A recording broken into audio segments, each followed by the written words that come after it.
বাংলাদেশের উপকূলীয় এলাকায় প্রবল ঘূর্ণিঝড়ের প্রভাবে বৃষ্টিসহ দমকা অথবা ঝোড়ো হাওয়া অব্যাহত রয়েছে।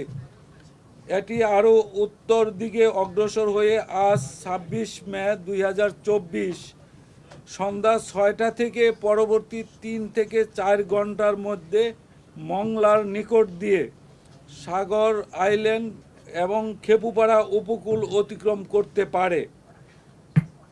প্রবল ঘূর্ণিঝড়টির কেন্দ্রে অতিক্রমের পর এর নিম্নভাগ অতিক্রম অব্যাহত থাকবে।